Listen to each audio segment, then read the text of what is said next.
হুজুর জান্নাতের ভেতর আবার শপিং মল থাকবে কেমনে? প্রশ্ন আসতে পারে না?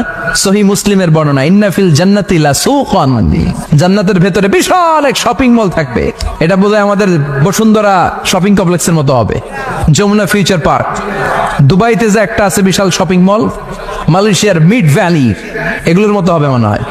কত বিশাল যে শপিং মল হবে। সহিহ মুসলিমের বর্ণনা, প্রতি শুক্রবারে সব জায়গা থেকে বন বন করে মৌমাছির মতো জান্নাতীরা ওই শপিং মলে শপিং করতে আসবে।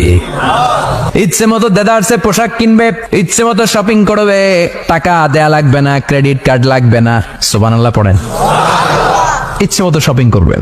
দুনিয়াতে একটু কষ্ট করে হালাল উপার্জন করে খেয়ে যান। আল কানাআতু মিনাল ইসলাম, অল্পে খেয়ে তুষ্ট থাকা আর আল্লাহ শুকরিয়া করা, এটার নামই ইসলাম। অল্প খাও, অল্প পড়ো, অল্প জমাও, অল্পের ভেতরে বরকত ঢুকাই দিছে কে? অনেকে দেখবেন অনেক খাই খাই নাই নাই করে, এটা যাদের স্বভাব তাদের কখনো বরকত হয় না। অল্প খাবেন, অল্প পড়বেন, আর হালালের সাথে সম্পর্ক করবেন। আল্লাহুম্মা কফিনি বিহালালিকা আন হারামিক ওয়া আগনিনি বিফাদলিকা আম্মান সিওয়াক। বিশ্বনবী দোয়া করতেন, আল্লাহ হালালকে আমার জন্য যথেষ্ট করেন, হারাম থেকে আমারে বাঁচিয়ে রাখেন। পড়েন আমিন। হালাল অল্প হলেও হালালে বরকত আছে না নাই? হারাম বেশি হলেও এটাতে কোনো বরকত নাই, ঠিক কিনা?